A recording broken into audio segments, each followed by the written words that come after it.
Hello, all you fine, beautiful, wonderful souls. This is Wayne the Musical Hermit back here once again with another video. And today I'm going to be breaking down my top 10 Roger Waters songs from his solo career. So, this is pretty much everything outside of Pink Floyd, minus the soundtrack I believe he did with Ron Geesin called The Body. Nothing from that made the list. But this is pretty much the rest of it from the pros and cons of hitchhiking until is this life we really want. Dark Side of the Moon Redux really isn't on here. So anyway, let's get into it with number 10 on this list, and it is the title track from Is This the Life We Really Want? And this is a really good song because it's Roger Waters in the instrumentation along with his very soft spoken word, and it's kind of menacing in a way. It starts off with kind of a Donald Trump press conference, news, whatever it is he does, and it's kind of Roger just reacting to it and talking about stuff like how fear drives people and how it's very easily to keep people in line when you're always using fear as the motivator. And it's really an interesting song because I remember listening to this a few times and at points not really caring much for the album, but the more and more I listened to it, the more I really started to enjoy it. And this is a great song to showcase that. And I think this album is one of the albums, like a lot of his albums on here have grown on me, other than a couple that I already loved. But anyway, on to song number 9 here. Comes from Radio Chaos. It is Me or Him. I love this song ever since I heard it the first time. And there's something about that record. Kind of talking about wake up in the morning, not feeling so hot. Wonder how the sun makes and stuff like that. And what you write on the walls, you eat and get laid like back in the good old days. It's really an interesting song, and the whole Radio Chaos album is really interesting. uh, it features that acoustic. I will say this kind of became a Roger Waters kind of trope. His acoustic passage kind of sounds the same throughout a lot of different parts of his career, but I've always loved Me or Him. And it's very interesting. The whole story of Radio Chaos about Benny and kind of this whole labor union thing. And then his brother throws a rock off this freeway and it kills somebody. And he now goes lives with his uncle in California. He's disabled, I believe, in this, and it's really interesting in how he uses like the radio to communicate, and he becomes very good friends with this DJ in LA. Really an interesting album start to finish. But Me or Him is one of those songs that as I listen to over and over and over again, I've always loved. And there's parts of the album I didn't quite love, but this one I really did. On to song number 8 is from Amused to Death. It's Watching TV. Watching TV is a great song, and it's telling the story. And this is a great thing about Roger Waters, storyteller, is he's telling the story about this girl in talks about the Tiananmen Square, the Chinese uprising, wanting to be done with communism. It was after the fall of the Berlin Wall, I believe. And they're watching it on TV. There's that famous image of that person standing in front of the tank, and everyone's like, it keeps trying to go around them, but they keep stepping in front of it and everything. But this tells the story of a girl who he just seen on there, and it's a really interesting song looking at everything that was going on and kind of talking about it, how it's telling her story. And then it goes back to the talking about in the spring of 48, Mao Zedong got quite irate and he kicked out old dictator Chiang out of state. And then goes and he talks about all these different things like the dodo, Ambolan, all this stuff. And it says she's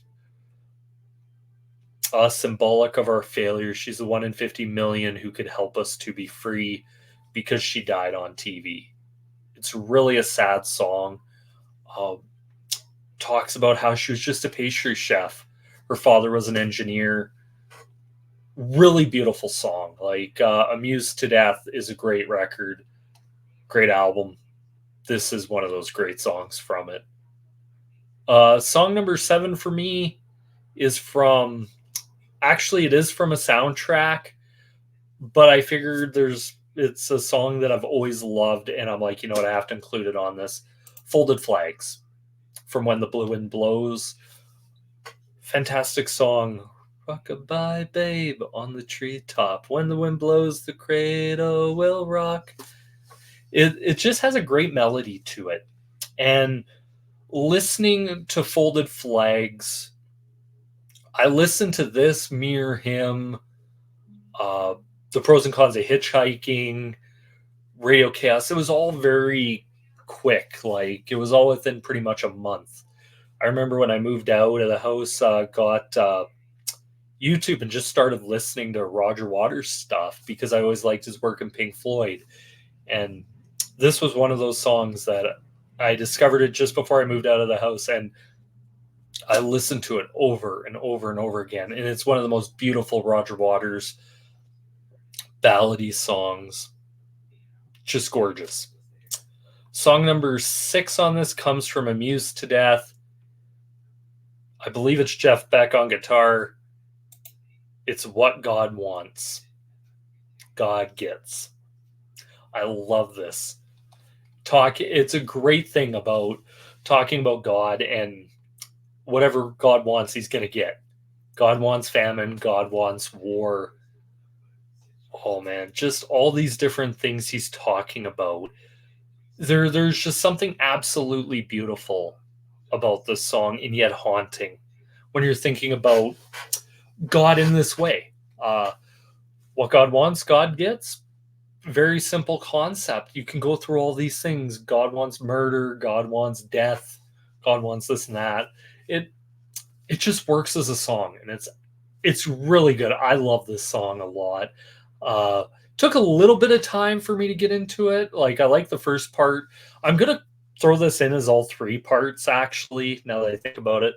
Uh First 2 are very similar. The third one is pretty different. On to song number 5, the title track from The Pros and Cons of Hitchhiking. I love this. This is one of the more upbeat numbers on that whole album. This, and I believe it's Sexual Revolution, is up there for upbeat, because the rest of the album kind of takes the Final Cut motto, which I'm going to say it now. I feel like, looking back on it, The Wall, The Final Cut, and The Pros and Cons of Hitchhiking are very much in that master or trilogy of albums, really, if you think about it, because they're very similar in ways. And especially Roger Waters' songwriting at that time. And it's funny that this came out, number 3, when it, bringing it up to Pink Floyd about do we do the Pros and Cons of Hitchhiking or do we do The Wall? Now, David Gilmour said I could wrap my head more around The Wall, even though I think his songs actually could have worked for both. Like, whether it be Comfortably Numb, Run Like Hell, Young Lust, could have worked for this concept as well, which I always thought that'd be kind of interesting to see how that would have worked out. But like I said, this is a great song, very upbeat. Eric Clapton on guitar on this. Funny with Roger Waters, he worked with Clapton, Beck, and Gilmour, and wow, the results I think are pretty good. Pros and Cons of Hitchhiking, yeah, I love that chorus. These are the pros and cons of hitchhiking. Has a very showy feel to it, but absolutely love it. On to song number 4 in my list, The Tide is Turning from Radio Chaos.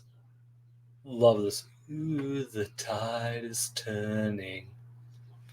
It kind of feels as if, like, it's Roger Waters saying, yes, all this stuff that happened throughout this album, but now it feels like the tide shifted, and it's no longer going to be like this very what I dare say, just it's one of those songs that I just listen to and I'm like, I can see where Roger Waters really gets a lot of credit for being a great songwriter, especially on Radio Chaos. Like, I know it's not one of his more famous albums, but it's an absolutely beautiful album. It's a gorgeous album. Uh, is it 80s production? Yes. But so is A Momentary Lapse of Reason.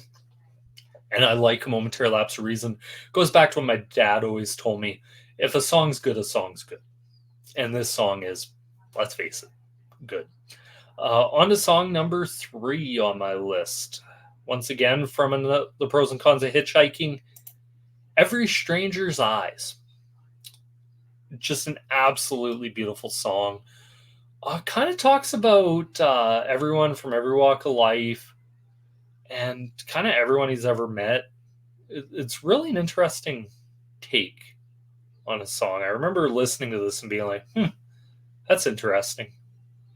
And Roger Waters, like, this whole album, The Pros and Cons of Hitchhiking, I remember listening to it and like, there's a lot more narrative here than I think there was on like The Wall, The Final Cut. It feels like a more concise story where it's not as how do I put it? It's not as kind of where I felt like The Wall might have took parts where it's like, wait a minute, how did we end up here? And The Final Cut had moments kind of like that, like, okay, it started to be about World War II, now we're into this, like, what's going on here? The Pros and Cons of Hitchhiking seems like it's his idea fully realized of telling a very concise narrative story. And Every Stranger's Eye is absolutely beautiful. Beautiful, beautiful song. On to song number 2 from Radio Chaos, Who Needs Information When You're Living in Constant Fear? Oh man, I love this song. Like, Who Needs Information? The thing I'll say, Tide is Turning is a really great song. This one has that kind of anthemic chorus. And I love what Roger does here, where he brings out, also has female background singers singing with them. I think it always accentuated his voice and really gave it a more powerful delivery. This song, like Radio Chaos, I will defend, might actually be my favorite Roger Waters album, start to finish. It's absolutely beautiful. It's sure it has that kind of 80s production, but there's something about that record I listen to over and over and over and over and over again, where it's just like the songs, other than maybe the first song, Radio Waves, I think the rest of the album is so good. Like, it really tells a good story, narrative. It works. And I love Roger Waters when he's a songwriter, like as a songwriter telling stories. He's really good at it. Like, I can't discredit the guy. He's really good at it.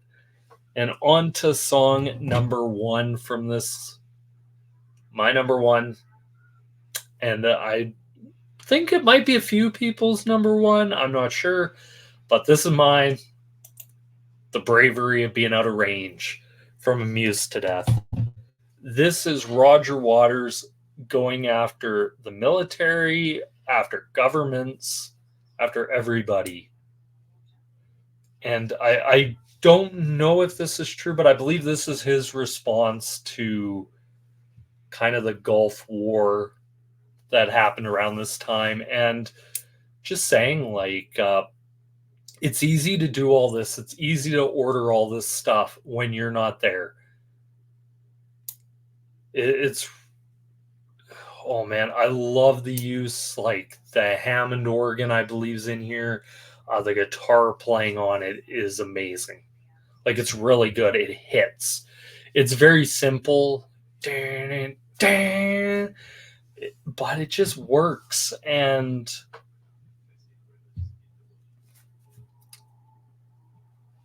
it's one of those where it's like,